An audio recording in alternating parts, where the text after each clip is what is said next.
কই গো কালুর মা? কি হলো বলো, কি বলছো? আমি রান্নাঘরে আছি। বলছি বেরিয়ে এসো, এই দেখো আমি কি এনেছি। আসছি।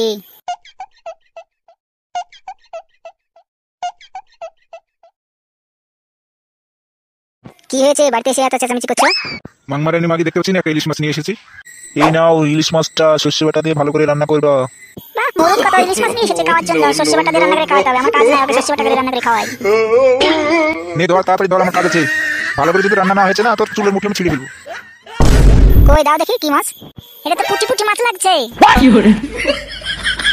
তুই বাপের জন্য কোনোদিন ইলিশ মাছ দেখেছিস? না মানে মাছটা একবার ছোট ছোট লাগছে তো, বাচ্চা বাচ্চা, তার জন্য পুঁটি পুঁটি লাগছে, তাই মনে হচ্ছে। ওই মাছটুকুনি 335 গ্রাম আছে ওজন হয়েছে, জানিস? 1200 টাকা নিয়েছে আমার কাছে। বাবা, এই মাছটা 335 গ্রাম ওজন হয়েছে, 1200 টাকা দাম। তাহলে 1 কিলো যদি নিতে তাহলে কত টাকা লাগতো? 335 গ্রামের দাম 1200, আর 335 গ্রামের দাম 1224, আর 335 গ্রামের দাম 1236। তার মধ্যে 50 করে মাইনাস করি, তাহলে দাম পড়ছে তো 3492 টাকা এই মাছটা কিলো।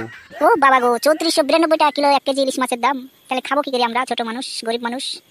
তোকে আর ভাবতে হবে না, আমি লটারিতে 1 কোটি টাকা পেয়েছি, ওই টাকাতেই আমি ইলিশ মাছ কিনে এনেছি। তোমার সত্যি তাই? তুমি 1 কোটি টাকা লটারিতে পেয়েছো? হ্যাঁ, আমি 1 কোটি টাকা পেয়েছি, আজকে প্রায় 4টের সময় পেয়েছি। কালু কোথায় গেছে? কালুকে দেখতে পাচ্ছি না যে। কালু কালু আর কোথায় যাবে? এমএলএ সাহেবের ওই চ্যাংড়া ছড়াইছে, ডেকে নিয়ে গেল। তোকে বারবার করে বলো না যে কালুকে এমএলএ সাহেবের গোলামি করতে যেতে মানা করিনি? বাড়ি এলে বলে দিবি, আর পাটমারি করতে হবে না। ঠিক আছে, বলে দেবো। তাহলে মাছটা ঝোল করে রান্না করবো না ভাজা করে রান্না করবো? না, মাছটাকে শুকনো বাটা করে রান্না করবি। ঠিক আছে, তাই করবো।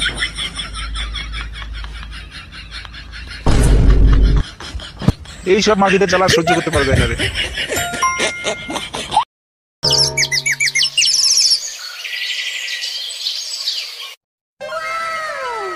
কালু, দাদা তো ভালোই পার্টি অফিস বানাইছে। তাই তো রে, দাদা তো ভালোই পার্টি অফিস বানাইছে। কি সুন্দর লাগছে দেখতে, ঝকঝক করছে। আয় চ, যাই ভিতরের দিকে দেখে আসি কেমন ঘর বানাইছে ভিতরটা। চ চ চ, তাড়াতাড়ি চ।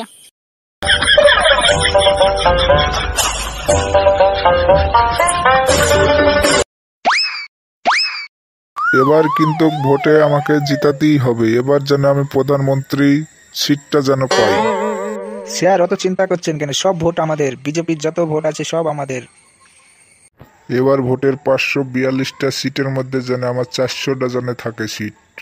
হ্যাঁ হ্যাঁ, এবার ভোটে 400টা সিট কেন, এবার 450টা সিট করে দেবো। যত টাকা লাগে সব ভোট আমরা কিনে নেবো, যত সিট আছে আমরা সব কিনে নেবো। নীতিশ রাইডু মাইডু যা আছে সব, মমতা ব্যানার্জি সবকে কিনে নেবো। বাবা বাবা, তোমার মতন মন্ত্রী যদি না থাকে এই দেশে, তাহলে বিজেপি রাজ করতে পারবে না গো। বাবা বাবা। না স্যার, মানে আমার ব্যাপারটা একটু দেখবেন, মানে আমি এবার যেন ভোটে পাশ করে যেন আমার কিছু মানে সব কিছু ফাইনাল যেন হয়। দাদা আসবো নাকি ভিতরে? কে? আমি পচা বলছি। ও পচা, আয় আয়, কালকে সাথে করে নিয়ে এসেছিস তো?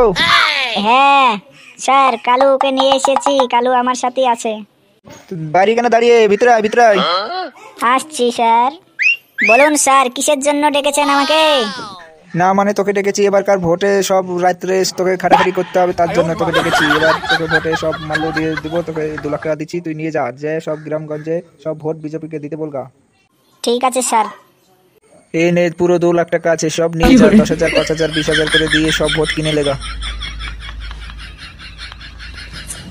চ কালু, কাজ হয়েছে, এবার কাজ করতে হবে মন দিয়ে। দাদাদেরকে এবার ভোটে পাস করাতেই হবে, পয়সা ময়সা দিয়ে ঘুষ দিয়ে সব পাস করে দেবো। চল তাহলে দাদা, সালাম। ছেলেগুলো তো একবারে ভালো গো। আমার কোনো কথা অবদ্ধ হয় না, যখন যা বলি তখন তাই শোনে। এই ছেলেগুলো আমার না খুব কাজের ছেলে। সত্যি তো তাই, তাই তো দেখলাম।